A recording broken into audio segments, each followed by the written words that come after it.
Welcome back to another episode of Level Up Cooking with Trey. And on this channel, you know we focus on turning simple dishes into great dishes. Let's level up. Alright team, so we're back with another video of our kitchen sink cookies. The ingredients goes as follow: unsalted butter, light brown sugar, granulated sugar, 1 large egg, vanilla extract, baking soda, teaspoon of salt, all-purpose flour, chocolate chip chunks, pretzels, caramel, and we may be using chips. Let's get into it. Alright guys, so we're going to go ahead and go in with our melted butter for this recipe. Some recipes call for softened butter, but we're going to be using melted. So we're going to go ahead and go with that, and then we're also going to add in our brown sugar and our white sugar. And at this point, we're going to go ahead with our vanilla extract and give it all a good mix, guys. We're going to mix this consistently until it's evenly and distributed. We're looking for that creamy looking consistency. Messing up my words again, you guys know me by now. Next, we're going to go ahead and crack in that egg, and we're going to mix that. So I would say mix maybe 30 seconds to a minute or so. Don't over mix it. Alright guys, at this point we're going to go ahead and add in our flour. So we're going to do this little by little. What you'll notice, guys, I'll add in a little bit of flour and then I'll mix it. And I'll come back in and add in some more of this flour. Mix it all in there, make sure it's all the same exact color.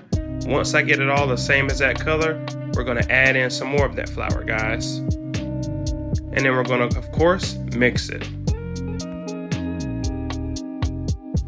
And what you'll notice, guys, when mixing this cookie dough, each time you add the dough little by little, it's going to get thicker and it's going to get harder to mix.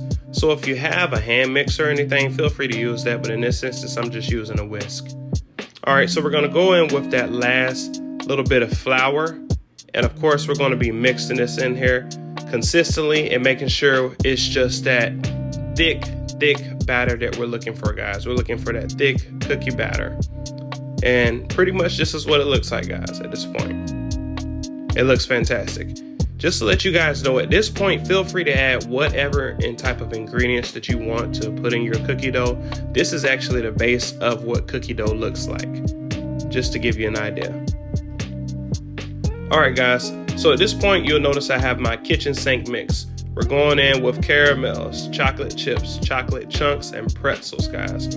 We're gonna go ahead and mix this in here with the cookie dough. And I keep saying cookie dough, I don't know why. Well, I mean, it is technically cookie dough, but it's not chocolate chip cookie dough, it's kitchen sink cookies, guys. But yeah, so at this point, we're just gonna go ahead and do the same thing we did with that flour. If you'll notice, I'll be adding this little by little.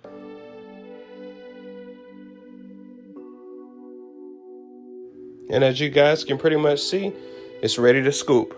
So at this point, guys, I'm taking a pan and I'm just spraying this pan very good to prevent it from non-sticking. Next, I'm going to go ahead and take a spoon and I'm going to scoop this cookie dough mixture that we have, or our kitchen sink mixture. And I'm going to put it in my hands, guys, and I'm just going to roll it up into a ball. That's basically what I'm doing. As you notice, I just keep throwing it in both of my hands until it forms a ball. Once I get that ball formed, guys, I'm going to just put it on there and I'm just going to repeat the process, guys. So we're going to do this for about all of our cookies, guys. I enjoyed this part.